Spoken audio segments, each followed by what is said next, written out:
Doktoresh, në përgjithësi, intervistat me mjeke dermatologe fokusohen tek pyetjet për të tjerët, por në këtë rast dua ta nisim intervistën me disa pyetje personale për ju.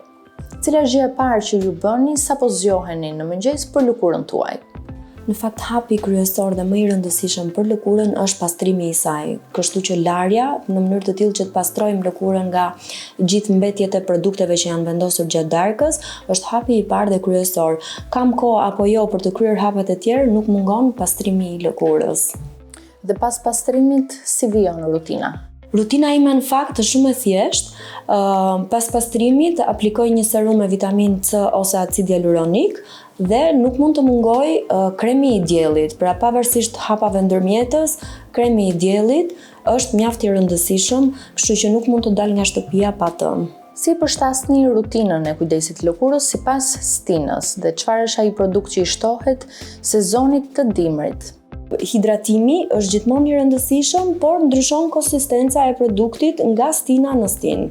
Cila është rutina juaj e mbrëmjes dhe a besoni tek rinovimi i lëkurës gjatë natës? Në fakt, të gjitha principet aktive me veti rigjeneruese sugjerohet të aplikohen në darkë, pasi koha nata është periudha ku lëkura është më relaksuar dhe produktet që aplikon qëndrojnë më gjatë, pa ju nënshtruar smogut, ndotjes së ambientit, kështu që aplikimi i tyre në darkë është i rëndësishëm.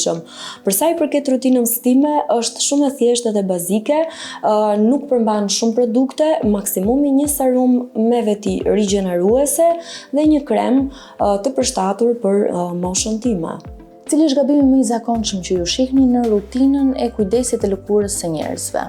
Shumë produkte dhe sidomos në moshat më të reja, ajo çfarë bë re, janë shumë principe aktive. Të gjithë dëgjojnë niacinaamidet, vitamina C, retinol, acid retinoik, shumë produkte të vendosura njëkohësisht në lëkurë. Dhe për lëkurat akneike, cilat trajtime do sugjeronit ose cilat janë ato më efektivet? Lëkura akneike në fakt është një lëkurë mjaft komplekse. E para duhet thënë që akne është një patologji inflamatore kronike, me periudha qetësie dhe me periudha acarimi. Të pretendojmë që me një rutinë apo me një trajtim ne po e mjekojmë aknen është e tepërt. Por sigurisht që në varësi të llojit të aknes, në varësi të llojit të gjendjes së lëkurës, përshtasim edhe trajtimet. Për një lëkurë akneike është shumë e rëndësishme të jetë e pastër, pra ta pastrojmë nga pikat e zeza, nga yndyra e tepër. Por kjo jo duke e tharë atë, dhe ky është një gabim shumë i shpeshtë që vëre tek lëkurat akneike, që pavarësisht se janë të skuqura, janë të irrituara, ju aplikohet peeling kimik. Ndërkohë që ajo lëkurë ka nevojë një herë për pastrimin, ka nevojë për përmirësimin e barierës kutane dhe pastaj në hapat e tjerë të mëtejshëm. Kështu që në lëkurat akneike do të sugjeroja si hapin kryesor pastrimin, por dhe tek pastrimi kemi disa kleçka të vogla, do të thoja, sepse jo çdo lloj lëkure akneike mund ta futesh në të njëjtin lloj pastrimi. Pra nuk mund të fusim në pastrim mekanik të pikave të zeza, të pikave të bardha, në një lëkurë që ka akne aktive. Në këtë rast preferojmë trajtime me enzima për ta pastruar lëkurën. Ndërsa në lëkurat që kanë akne më të përthara, pra kanë element inflamator, le të themi, mund të shkohet, pra pasi është qetësuar faza e parë, mund të shkohet në pastrimin e pikave të zeza edhe pikave të bardha në mënyrë manuale, pra pastrimin klasik me avull.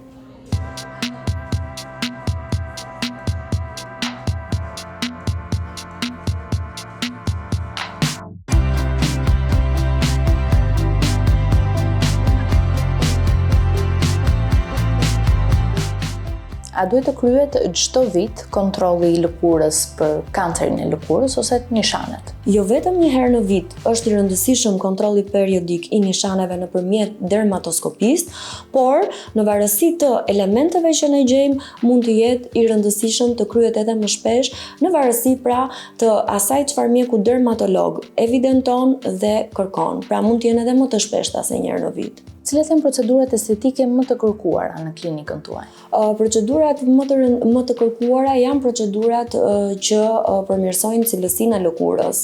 Dhe në fakt këtu do të përmendja disa prej procedurave si rigjenerimi i lëkurës nëpërmjet mezoterapisë, nëpërmjet plazmës, injektimin e skin boosters, por edhe korrigjim apo harmonizimin e tipareve që kryhet nëpërmjet acidit hyaluronik të formës së mbushësit kozmetik. Gjithashtu nuk mungojnë edhe procedurat për flokët për të trajtuar rënien e tyre. Megjithatë, dhe llojet e trajtimeve kanë karakter sezonal. Dhe si një fushë që po evoluon çdo ditë, cilat janë rrisit më të fundit pikërisht në fushën e mjekësisë estetike? Është një industri që po ecën me hapa gjigande dhe gjithmonë më shumë është fokusuar tek përmirësimi i cilësisë së lëkurës. Në kohët e sotme janë shumë të famshme trajtimet me egzozome që janë pjesëzat të qelizave që stimulojnë akoma më shumë kolagjenin, skin boosters, të cilat janë të pasuruara me acid hyaluronik, por që arrin një efekt të shumëfisht të mezoterapisë klasike, por edhe energy based device, të cilat realizojnë rimodelimin e sipërfaqes dhe thellësisë së lëkurës, gjithmonë me fokus stimulimin e prodhimit të kolagjenit. Termi që dëgjohet kudo është stimulimi i prodhimit të kolagjenit. Së fundmi, edhe polinukleotidet janë një prej trajtimeve që po gjejnë gjithmonë më shumë vend në rigjenerimin e shpejtë jo vetëm të lëkurës, por edhe të shenjave të akneve. Dhe si ndikojnë faktorët e mjedisit në shëndetin e lëkurës dhe çfarë trajtimesh rekomandoni për të minimizuar dëmet? Ndotja ambientale, stresi i lëkurës ndaj faktorëve të jashtëm është gjithmonë e në rritje. Po kështu edhe dëmtimi nga dielli, photodamage që ne e quajmë. Hapi kryesor është pastrimi i lëkurës, pra eliminimi i toksinave të tyre prej lëkurës. Dhe duhet thënë që lëkura në fakt është organi me sipërfaqen më të madhe të trupit dhe është porta e parë në të cilat përplasen, në thonjza, të gjithë faktorët ambiental. Megjithatë, është shumë e rëndësishme që të kemi edhe një aktivitet fizik, që të kemi një organizëm të shëndetshëm dhe një regjim ushqimor sa më afër një regjimi të shëndetshëm. A mund të na tregoni për një rast suksesi që keni pasur dhe transformimin që ka përjetuar pacienti?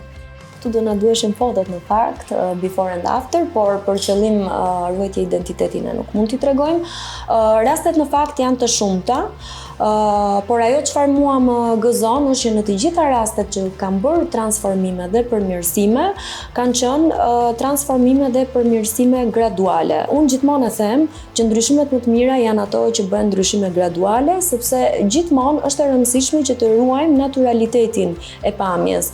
Dhe nëse do të kisha mundësi të t'i tregoja me foto, do të shikoje që pavarësisht se duket një transformim shumë i madh, nëse ti e shikon në rrugë after të gjitha këtyre trajtimeve, është një person që nuk të bie në sy që ka kryer kaq procedura estetike.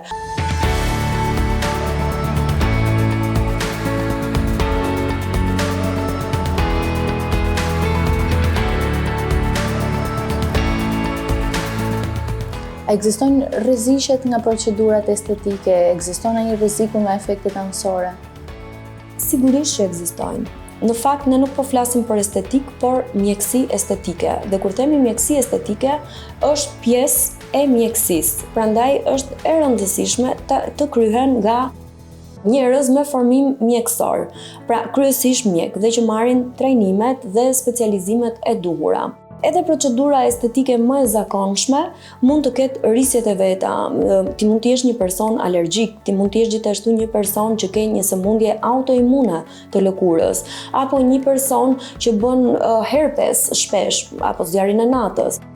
Kështu që prandaj është e rëndësishme që personi që kryen procedurat estetike të jetë mjek, në mënyrë të tillë që të di kur të kryejë një procedurë dhe kur jo. Gjithashtu është e rëndësishme sepse një pjesë e njerëzve marrin edhe mjekime për sëmundje bashkëshoqëruese. Dhe nëse ti nuk je një staf mjekësor, nuk e di çfarë ndërveprimi mund të bëjnë medikamentet që janë duke u marr me atë çfarë po injektohet, duke qenë që kryesisht trajtimet dermoestetike përfshin lëndë të injektueshme. Pas një trajtimi estetik, çfarë rekomandoni për kujdesin e lëkurës për të siguruar sa më gjatë këtë efekt? Në radhë të parë është e rëndësishme mos ekspozimi në diell, sidomos nëse lëkura është e skuqur. Në radhë të dytë, gjithashtu është mbajtja e pastër e lëkurës dhe mos vendosja e make-upit të paktën për 24 orë pas procedurës. Cilat janë trajtimet që do të sugjeroni pikërisht për këtë periudhë, për periudhën aktuale në të cilën ndodhemi? Në këtë periudhë, duke qenë që rezatimi diellor është në intensitet më të ulët, koha na favorizon për të kryer procedura të cilat kanë një kohë më të gjatë rekuperimi dhe që kërkojnë mos ekspozim në diell, kur një ndër më të rëndësishmet është aplikimi i lazerit CO2.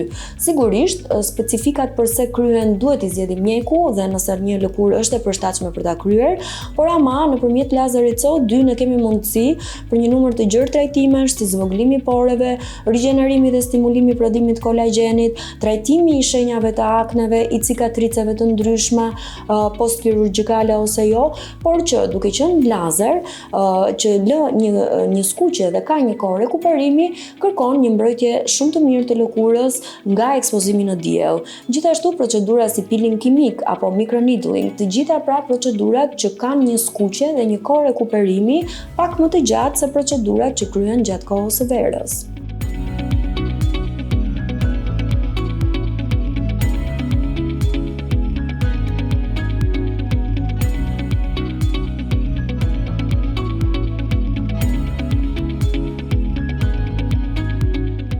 Cilat janë disa nga mitet më të zakonshme rreth trajtimeve estetike? Po një nga ato që mund të përmend është pjesa e trajtimit të qimeve me lazer për të bërë reduktimin afatgjat të qimeve.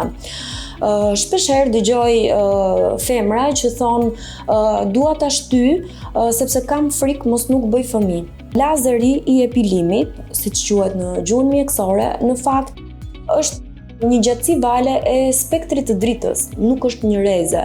Dhe depërtimi i saj është në një shtres shumë të kufizuar të lëkurës, deri aty ku kemi rrënjën e qimes. Pra, është një gjë që nuk na ndikon në shtatzanit e ardhshme, pra nuk ka lidhje me këtë gjë.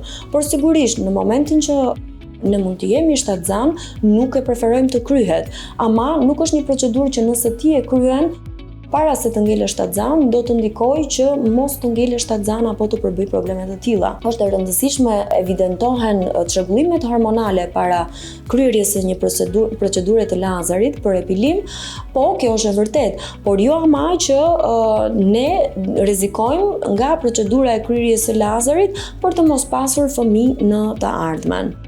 Një tjetër mit që dëgjoj është se duhet t'i shty disa trajtime sa më shumë të jetë e nevojshme, sepse nëse i filloj, pastaj unë do të bëhem e varur.